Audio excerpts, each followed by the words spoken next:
Selamat pagi Ibu Bapak Saudara-saudara sekalian, kita bertemu kembali dalam pembacaan firman Tuhan dan renungan harian kita pada hari Selasa 22 Juni 2021. Dan terimalah salam kami, kasih karunia dan damai sejahtera yang daripada Allah Bapa menyertai kamu sekalian. Amin. Ayat harian kita hari ini Selasa 22 Juni 2021 diambil dari 2 Korintus 8 ayat 9. Karena kamu telah mengenal kasih karunia Tuhan Yesus Kristus, bahwa Ia yang oleh karena kamu menjadi miskin, sekalipun Ia kaya, supaya kamu menjadi kaya oleh karena kemiskinannya. Demikian firman Tuhan. Bagaimana kehidupan kita tetap kaya di hadapan Tuhan? Tentu kekayaan yang dinyatakan di sini bukanlah kekayaan duniawi. Bukanlah kaya akan harta yang berlimpah. Namun sekali lagi kita diingatkan, kekayaan kita adalah sama seperti kekayaan Allah. Bagaimana orang-orang beriman kepada Yesus Kristus? Bagaimana orang-orang beriman kepada Allah yang telah menciptakan dunia ini dengan isinya? Aneka ragam ciptaan Tuhan. Itu menjadi kekayaan dalam kehidupan kita juga. Kita bisa melihat gunung-gunung menjulang tinggi, kita bisa melihat pohon-pohonan, bahkan kita bisa melihat bagaimana bunga-bunga sama seperti yang di depan saya ini. Ini adalah merupakan karya keagungan Tuhan dan karya kebesaran namanya, memperkaya kehidupan orang-orang percaya dan memperkaya kehidupan kita sebagai orang-orang yang tunduk di bawah kendali kuat kuasa Tuhan.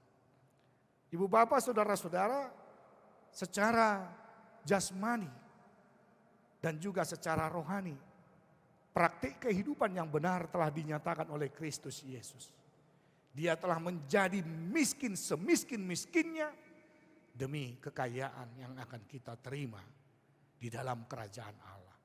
Mulai dia lahir, melayani, bahkan ketika dia harus berkorban, dia layaknya seperti orang yang sangat miskin sekali, tidak mempunyai pengaruh apa-apa, sehingga orang-orang itu menyingkirkan dia dan tidak memberikan muka, tidak memberikan perhatian kepada Yesus itu.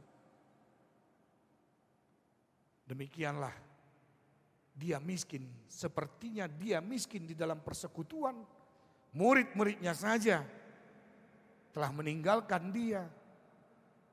Ibunya hanya bisa meratap dengan tetesan air mata tanpa bisa memberikan bantuan sedikit pun kepada Yesus Kristus. Namun setelah dia mengalami semua kemiskinannya itu, ternyata keabadian adalah menjadi miliknya. Kemuliaan. Karena kekuasaan dan kemuliaan Allah serta kerajaannya itu tidak pernah bisa dibandingkan dengan kekayaan orang-orang yang telah menghukumnya, yang telah menyalibkannya, orang-orang yang telah melecehkannya. Tetapi kekayaan Allah sekarang ini bisa kita lihat bagaimana setiap orang Kristen yang menengadah, yang telah percaya kepada Yesus Kristus adalah Tuhan bagi kemuliaan Allah. Sama seperti yang dikatakan dalam Filipi pasal 2 ayat 10 dan 11 itu. Setiap lidah mengaku, setiap lutut bertekuk bahwa semuanya itu telah dimiliki oleh Allah. Saya telah menjadi bagian daripada kerajaan Allah. Saudara-saudara juga telah menjadi bagian kerajaan Allah. Dan kita juga telah menjadi bagian daripada orang-orang yang hidup di jalan Allah yang benar itu. Itulah kekayaan kita, itulah kekayaan Kristus saat ini. Marilah kita menjaga harta kekayaan kita, apalagi ketika dikatakan dalam hidup saya, hidup orang lain, harta yang paling berharga apa? Tentu keluarga. Istana juga itu adalah keluarga. Ketika saya menjadi orang beriman, harta yang paling berharga adalah firman Tuhan. Istana yang paling megah itu adalah kerajaan Allah. Dan bagaimana kita tetap mempercayakan serta mengabdikan diri kita hanya kepada Tuhan. Percayalah, kemiskinan yang telah dilalui ketika Yesus melayani di tengah-tengah dunia ini, akan memperkaya pemahaman kita tentang tujuan daripada kerajaan Allah itu. Membentuk karakter manusia yang ketika dia dinyatakan sebagai orang miskin, tetapi dia sebenarnya kaya di dalam firman Tuhan. Selamat melaksanakan aktivitas, selamat di dalam menjaga kesehatan, dan tetap menjaga stabilitas iman percaya kita di dalam takut akan Tuhan. Salam sejahtera. Amin, kita berdoa.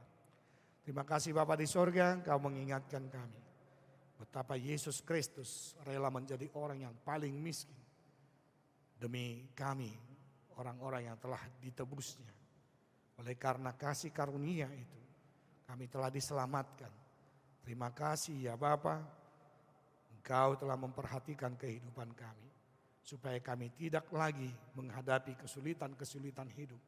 Oleh karena iman percaya, kami mampu keluar dari berbagai masalah yang sedang kami hadapi, yang ketika akan datang menentang kehidupan kami akan semakin dibaharui oleh kuat kuasa Tuhan, mengerti akan jalan hidup kami, terutama mengerti akan nikmat sorgawi yang merupakan harta kekayaan dari kerajaan Allah yang diperuntukkan bagi kami selama-lamanya.